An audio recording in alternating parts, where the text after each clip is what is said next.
Assalamualaikum warahmatullahi wabarakatuh. Waalaikumsalam warahmatullahi wabarakatuh. Alhamdulillahilladzi hadana lihadza wa ma kunna linahtadiya laula an hadanallah. Asyhadu an la ilaha illallah wahdahu la syarikalah wa asyhadu anna sayyidana wa nabiyyana Muhammadan abduhu wa rasuluh.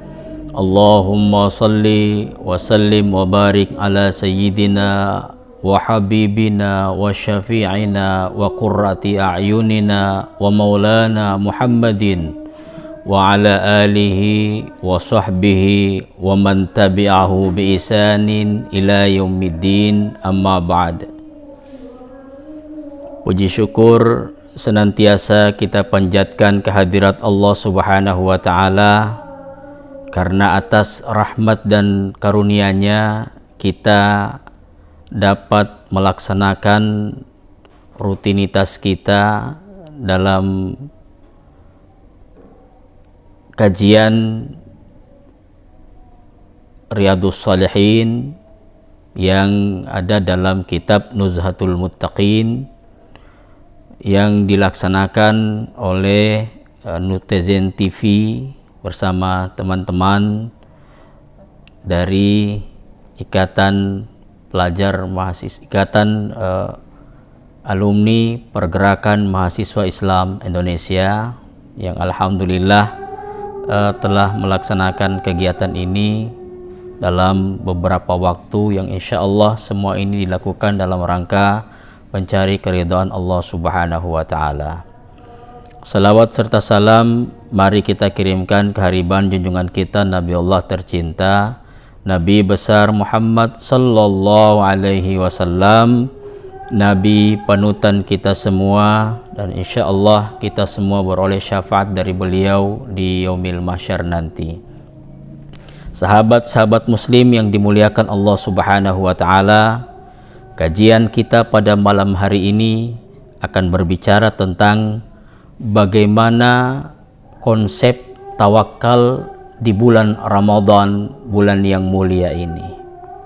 Sahabat-sahabat muslim, kalau kita berbicara tentang Ramadan, maka topik-topik yang dibahas dalam bulan Ramadan itu biasanya berbicara tentang kesabaran, berbicara tentang kesyukuran, dan berbicara tentang nilai-nilai ketakwaan kepada Allah Subhanahu wa ta'ala. Oleh karena itu, pada malam hari ini, pada kajian di malam yang penuh berkah ini, pada malam Jumat, kita akan mengkaji bagaimana bertawakal itu di bulan Ramadan. Sahabat-sahabat muslim yang dimuliakan Allah Subhanahu wa ta'ala, kata tawakal kita bisa dapatkan dalam Al-Quran, dan Al-Quran membahas tentang tawakal ini dengan beberapa kali di dalam Al-Quran. Kurang lebih sekitar 30 kali Al-Quran menyebutkan kata tawakal. Di dalam Al-Quran ada ayat yang mengatakan, sebagaimana dalam surah Al-Furqan ayat 58, Allah Subhanahu wa ta'ala berfirman, wa tawakkal 'alal hayyil ladzi la yamut, dan bertawakallah kepada yang maha hidup dan tidak pernah mati. Dan memang setiap kita hendaknya bertawakal kepada yang sesuatu yang hidup dan tidak pernah mati. Itulah tawakal yang sesungguhnya. Berbeda dengan kalau kita menyandarkan hidup ini kepada yang fana, yang memiliki kelemahan. Di ayat yang lain Allah Subhanahu wa ta'ala berfirman tentang tawakal, wa 'alallahi falyatawakkalil mutawakkilun, dan kepada Allah orang-orang beriman itu bertawakal. Orang-orang beriman menyandarkan dirinya, menyandarkan hidupnya itu hanya kepada Allah Subhanahu wa Ta'ala, karena memang hanya Allah yang berhak untuk disandarkan kehidupan ini. Di dalam surah Ali Imran ayat 159 Allah Subhanahu wa Ta'ala juga menegaskan, fa idza azamta fatawakkal 'ala Allah, dan ketika engkau telah menetapkan tekad, maka bertawakallah kepada Allah. Ketika kita sedang melakukan satu pekerjaan, melakukan satu perbuatan, dan pekerjaan itu telah selesai kita lakukan, dan kita telah berazam, bertekad bulat untuk melaksanakan pekerjaan itu dengan sebaik-baiknya, maka persoalan hasil itu kita serahkan kepada Allah Subhanahu wa Ta'ala, tempat sandaran dari apa yang kita lakukan. Manusia hanya berusaha, tapi Tuhanlah yang menentukan. Sahabat-sahabat Muslim yang dimuliakan Allah Subhanahu wa Ta'ala, di ayat yang lain surah At-Talaq ayat 30, ayat 3 Allah Subhanahu wa Ta'ala berfirman, wa may yatawakkal 'alallah fahuwa hasbuh. Barang siapa yang bertawakal kepada Allah Subhanahu wa Ta'ala, maka Allah akan mencukupi kebutuhannya. Luar biasa janji Allah kepada orang-orang yang bertawakal, yang menyandarkan kehidupannya hanya kepada Allah. Allah penuhi kebutuhan hidupnya, Allah cukupi apa yang dia inginkan. Ini adalah janji Allah kepada orang-orang yang bertawakal. Bahkan ada penegasan Allah di dalam Al-Quran surah Al-Anfal ayat 2. Allah Subhanahu wa Ta'ala berfirman tentang hakikat orang yang beriman yang sesungguhnya. Karena ayat ini menggunakan kata atau kalimat adatul hasri atau sigatul mubalaghah. Dikatakan innamal mu'minuna alladzina idza dzukirallah wajilat qulubuhum wa idza tuliyat alaihim ayatuna zadathum imana wa ala rabbihim yatawakkalun. Innamal mu'minuna, sesungguhnya orang-orang yang beriman itu, kalau kita terjemahkan dengan menggunakan sighah mubalaghah ini, kata innama artinya hanya orang-orang yang punya kriteria yang disebutkan itu sebagai orang yang beriman. Yang mana orang yang disebutkan sebagai orang beriman dalam ayat ini? Pertama, yang benar-benar beriman itu adalah idza dzukirallah wajilat qulubuhum. Apabila disebutkan nama Allah, bergetar hati mereka. Kemudian yang kedua, idza tuliyat alaihim ayatuhu zadathum imana. Apabila dibacakan ayat-ayat Allah, bertambah keimanan mereka. Dan yang ketiga, orang yang benar-benar beriman kepada Allah itu adalah orang wa ala rabbihim yatawakkalun, dan kepada Tuhan mereka menyandarkan, mereka bertawakal. Ini adalah ciri orang yang beriman sesungguhnya. Artinya orang yang tidak bertawakal, orang yang tidak menyandarkan hidupnya hanya kepada Allah, berarti dia belum masuk dalam kategori orang yang memiliki keimanan yang sesungguhnya. Ini adalah ayat-ayat Al-Quran yang menjelaskan tentang, memberikan informasi tentang bagaimana orang-orang yang bertawakal kepada Allah Subhanahu wa Ta'ala. Kemudian di dalam hadis Rasulullah sallallahu alaihi wasallam sebagaimana dalam kitab Riyadhus Shalihin yang disyarah oleh Mustafadhib Al-Bugha dalam kitabnya Nuzhatul Muttaqin, mengutip salah satu hadis Rasulullah sallallahu alaihi wasallam yang dalam hadis ini menyebutkan tentang doa yang dibaca oleh Rasulullah sallallahu alaihi wasallam.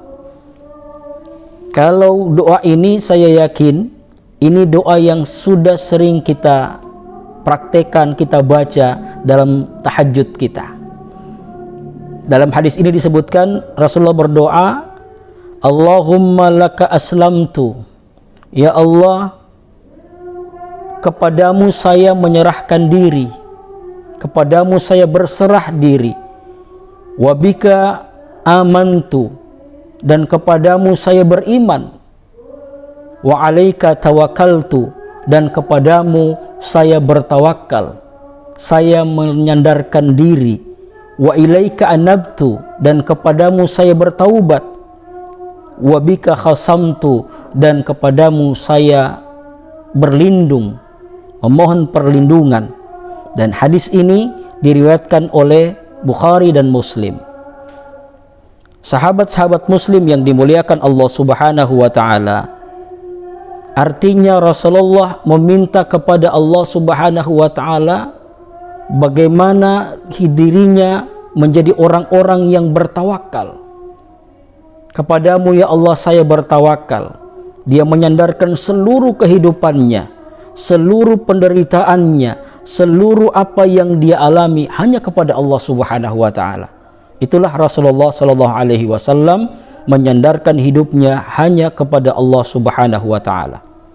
Sahabat-sahabat Muslim yang dimuliakan Allah,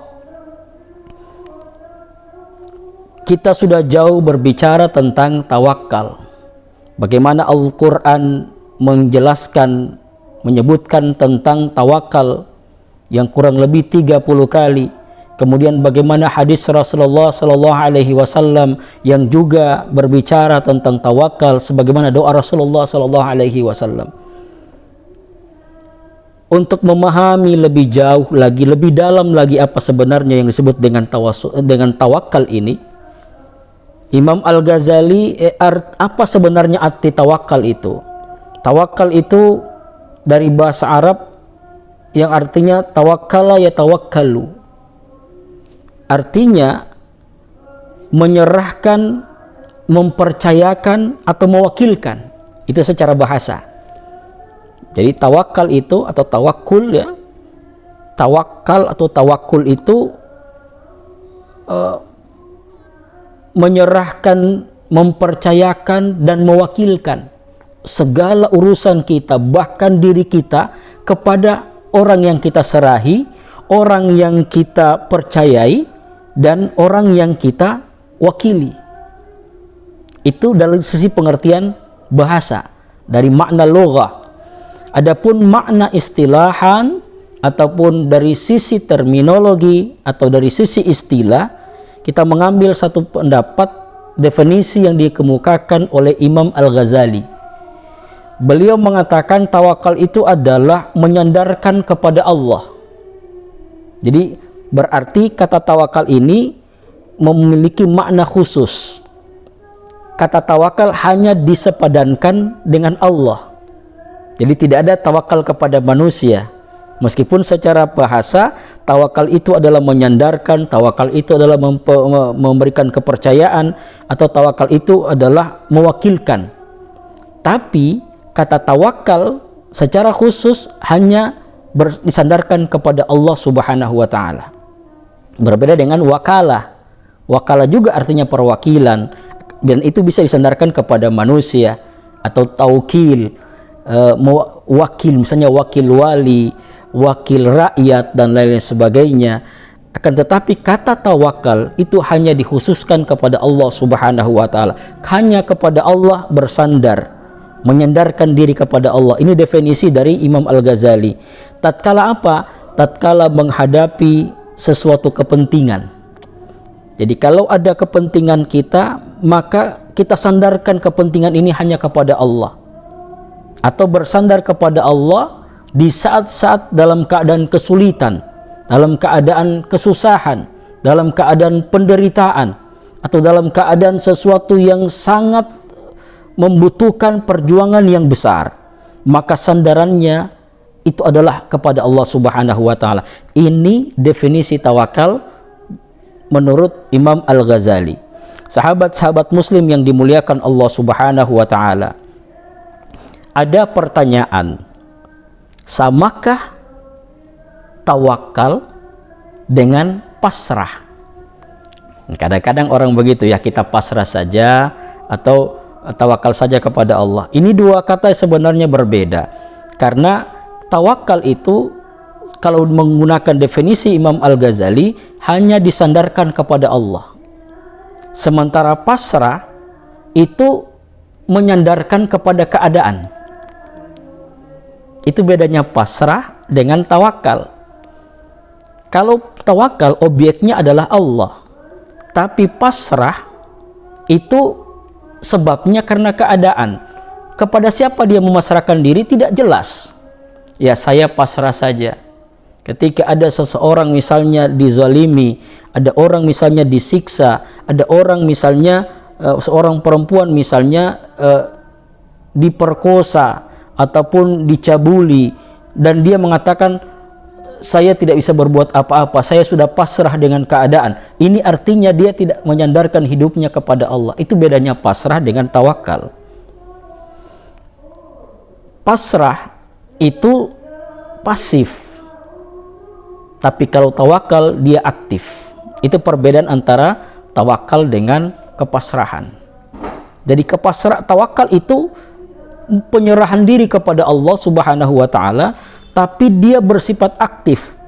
Tidak bisa bertawakal kalau tidak ada usaha.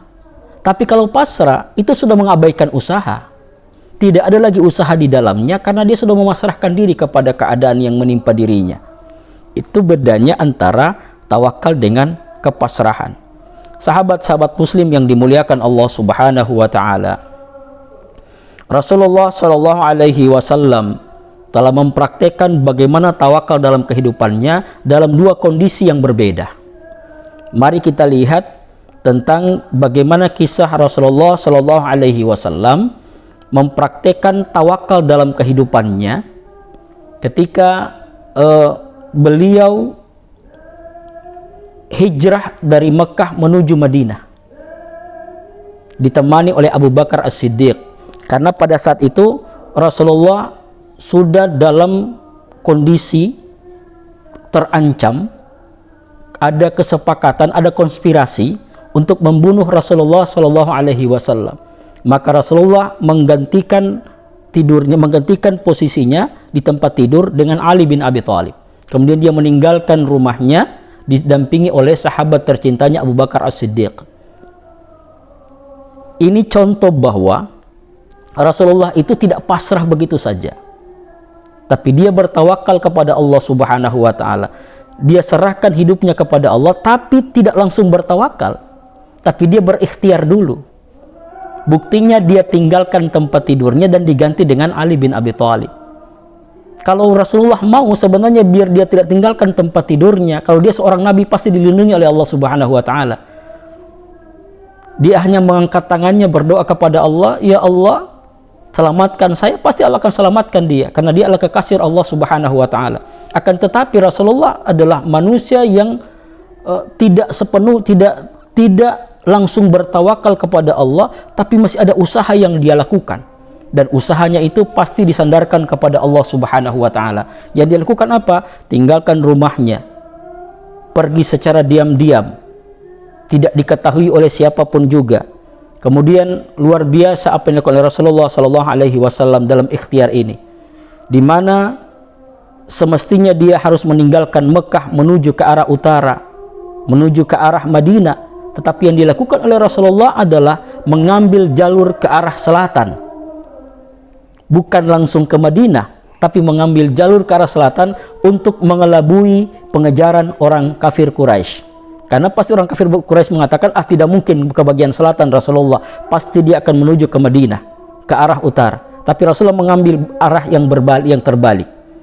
Sampai di sana Rasulullah naik ke Gua Thur yang begitu tinggi. Ini ikhtiar juga.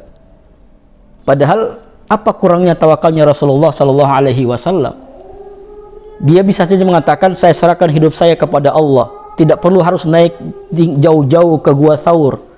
Bahkan sampai di Gua Thur, masuk lagi di dalam gua bersama dengan Abu Bakar As-Siddiq.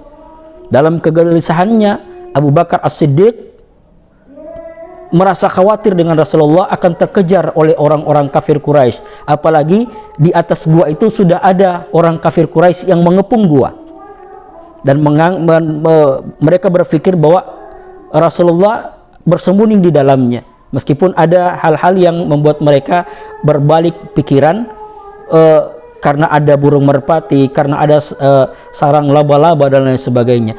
Tapi tidak bisa disembunyikan kegelisahan Abu Bakar As-Siddiq radhiyallahu anhu. Apa kata Rasulullah dalam kegelisahan Abu Bakar As-Siddiq? La tahzan innallaha ma'ana. Jangan takut wahai Abu Bakar, Allah bersama dengan kita. Itu artinya apa? Setelah berikhtiar meninggalkan rumah, naik ke puncak bukit Bukit Thur, kemudian masuk ke dalam gua, selanjutnya di sana mereka berlindung, dan disitulah dalam perlindungan Rasulullah SAW setelah berikhtiar, maka Rasulullah mengatakan, wahai Abu Bakar, jangan gelisah, la tahzan, jangan bersedih, jangan gelisah, jangan khawatir, innallaha ma'ana. Ini artinya bahwa Rasulullah mempraktekkan tawakal itu setelah berikhtiar. Ini luar biasanya sahabat-sahabat Muslim. Tapi dalam kondisi yang lain, Rasulullah SAW bertawakal tanpa berikhtiar. Tapi ini dalam kondisi darurat, dalam kondisi tidak ada lagi usaha yang bisa dilakukan kecuali perlawanan yang akan menyebabkan sesuatu kemudaratan yang besar. Di mana peristiwanya? Suatu saat Rasulullah, ini juga disebutkan dalam hadis ini dalam kitab Riyadhus Shalihin, hadisnya yang disyarah oleh Mustafadhib Al-Mughaini dalam kitab Nuzhatul Muttaqinnya, itu menyebutkan tentang hadis dari Jabir radhiyallahu anhu. An Jabir radhiyallahu anhu annahu ghaza ma'an Nabi sallallahu alaihi wasallam. Kata Jabir radhiyallahu anhu, sesungguhnya saya, kata Jabir, kami itu bersama-sama dengan Nabi Shallallahu Alaihi Wasallam ketika perang, kemudian pada saat itu setelah selesai perang, mereka berada di dekat Najd, atau ada satu daerah di sekitaran Mekah itu namanya Najd. Disitulah Rasulullah SAW beristirahat karena panas terik, berlindung di sebuah pohon, yang pohon itu pohon-pohon berduri. Rasulullah menggantungkan pedangnya di pohon itu. Pada saat beliau tertidur, tiba-tiba beliau dikagetkan dengan suara seseorang yang sudah pegang pedang di hadapan Rasulullah. Ini artinya Rasulullah sudah dalam kondisi darurat, karena hanya dia dengan yang pegang pedang ini. Dan dalam hadis ini disebutkan bahwa laki-laki itu datang, kemudian dijelaskan oleh dalam sejarawan bahwa laki-laki itu adalah dari suku Badui bernama Gaurith bin Harith dari Bani Muharib. Dari Bani Muharib bernama Gaurith bin Harith namanya. Dia langsung mengangkat pedangnya kepada Rasulullah sallallahu alaihi wasallam. Apa yang dia katakan kepada Rasulullah sallallahu alaihi wasallam? "May yamna'uka minni, may yamna'uka minni." Siapa yang melindungi engkau dari saya? Itu kata Gaurith ketika sudah mengacungkan pedangnya, menghunuskan pedangnya di hadapan Rasulullah SAW yang tengah berbaring. Bahkan ada riwayat menunjukkan dan tengah bersandar karena sementara istirahat. Apa kata Rasulullah dalam kondisi seperti itu? Karena ketika dia melakukan perlawanan sudah pasti dia tidak akan bisa berbuat, dia tidak megang pedang, sementara orang di hadapannya sudah pegang pedang. Ini artinya kondisinya darurat. Kata Rasulullah menghadapi pertanyaan Gaurith bin Harith ini, "May yamna'uka minni," siapa yang akan melindungimu dari saya? Kata Gaurith, Rasulullah hanya mengucapkan satu kata. Kata Rasulullah, Allah yang melindungi saya, Allah yang menjaga saya. Ini ya, Allah yang menghalangi saya dari perbuatanmu. Mayamna'uka, siapa yang menghalangi engkau dari apa yang saya lakukan? Itu terjemahan semestinya. Sahabat-sahabat Muslim, ketika Rasulullah mengucapkan kata Allah, maka yang muncul kemudian, yang terjadi kemudian adalah badan Gauris itu bergetar dan pedang yang dia pegang terlepas. Seketika Rasulullah mengambil pedang itu, kemudian dia balik bertanya kepada Gauris. Dia katakan kepada Gauris dengan pertanyaan yang sama seperti Gauris tanyakan kepada beliau. Apa Rasulullah katakan? Mayamna'uka minni. Siapa yang menghalangi, ya? Siapa yang menghalangi engkau dari apa yang saya lakukan kepadamu? Atau siapa yang akan melindungi engkau dari apa yang saya lakukan? Itu kata Rasulullah. Maka apa yang diucapkan oleh Gauris bin Harith kepada Rasulullah yang sudah mengacungkan pedang kepada Gauris, kun khairan akhidhin, kun khairan akhidhin, artinya apa? Jadilah pemegang pedang yang baik. Itu maksudnya, ya. Jadilah orang-orang yang baik dalam memegang pedang. Itu artinya dia memohon perlindungan. Jangan acungkan pedang itu kepada saya. Jangan engkau menebas saya. Jangan engkau sakiti saya dengan pedangmu. Jadilah engkau orang yang baik dalam memegang pedang. Itu maksudnya, kata permintaan dari Gauris bin Haris kepada Rasulullah SAW. Sahabat-sahabat muslim, kita kembali kepada tawakal. Rasulullah mempraktekkan dua kondisi tawakal. Yang pertama, beliau bertawakal tapi sebelumnya diawali dengan ikhtiar yang begitu panjang.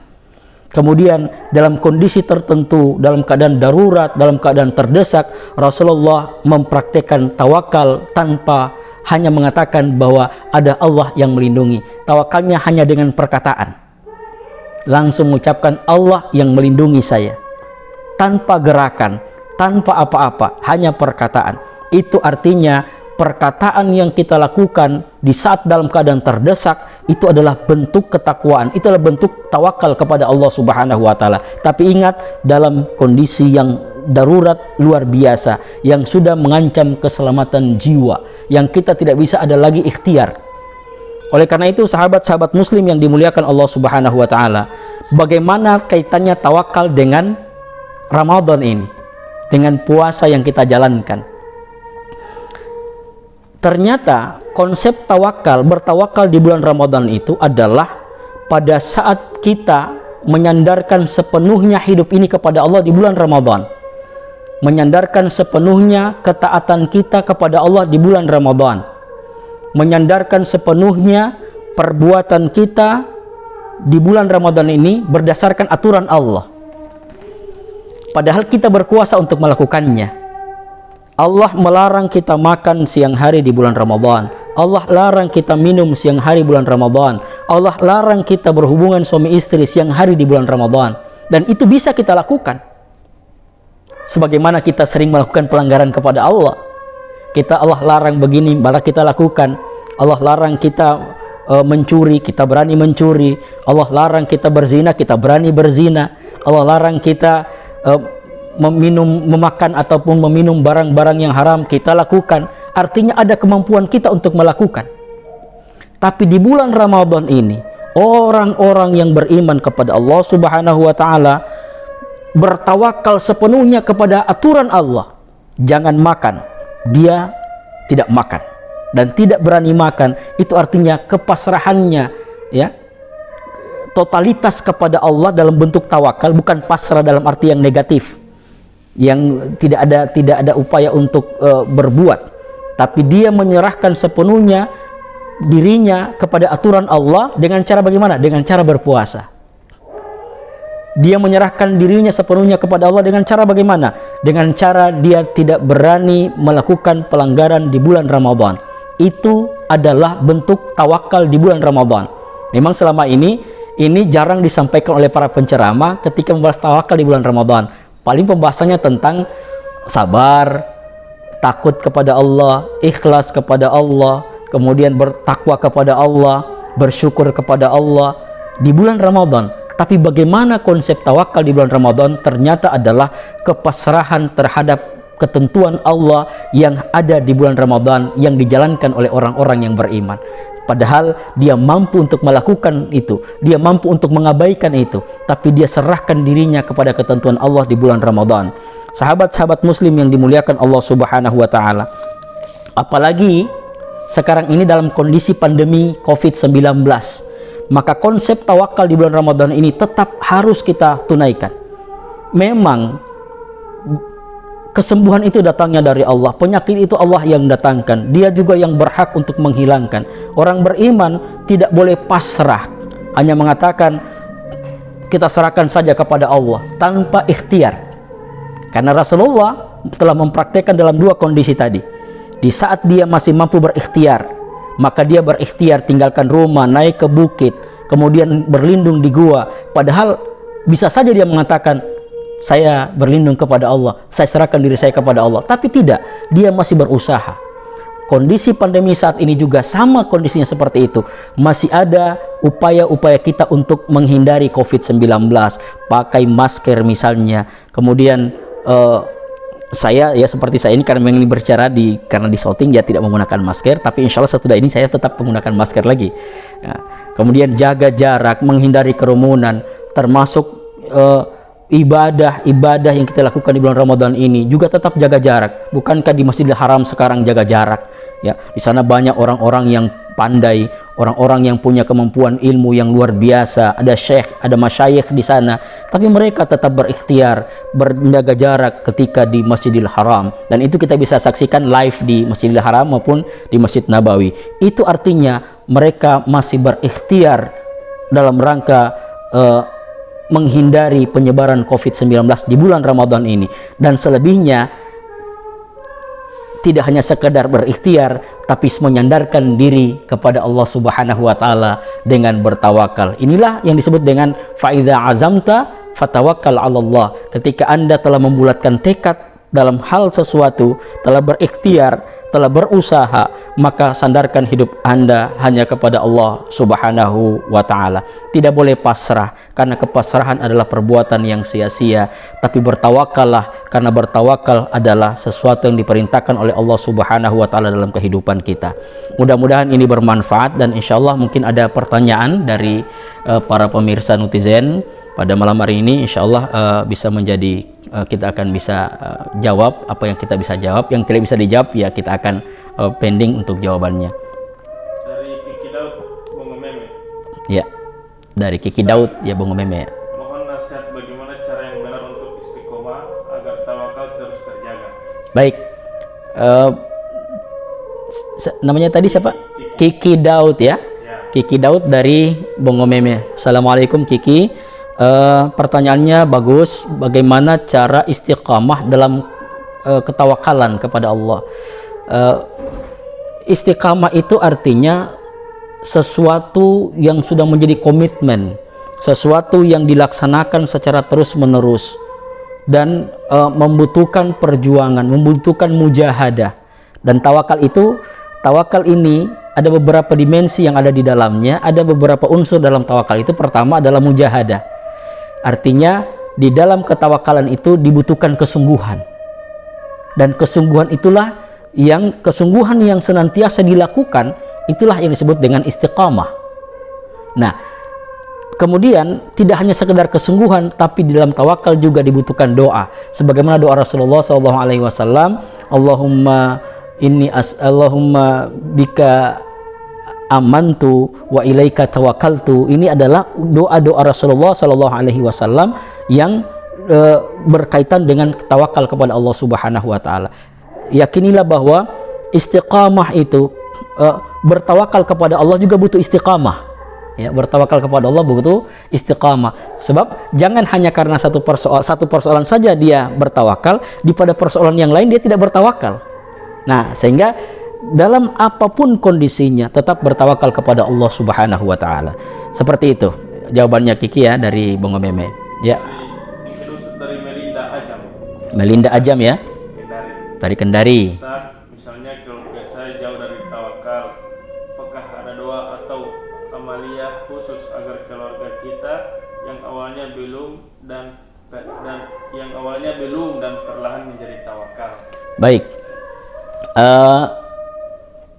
Melinda dari Kendari, apakah ada kiat-kiat khusus agar kita bisa bertawakal, termasuk misalnya keluarga-keluarga kita? Pertama, jangan lupa berdoa kepada Allah Subhanahu wa taala.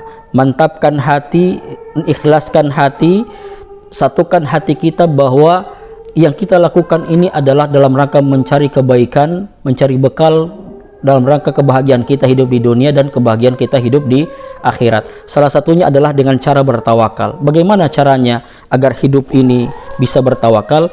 Doa.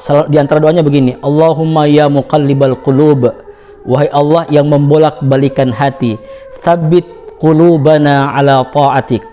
Jadi menggunakan jamak ya, tsabbit qulubana, ya Allah tetapkan hati-hati kami, hati saya, hati istri saya, hati anak-anak saya, hati suami saya, hati orang tua saya, hati keluarga saya. Dalam hal apa?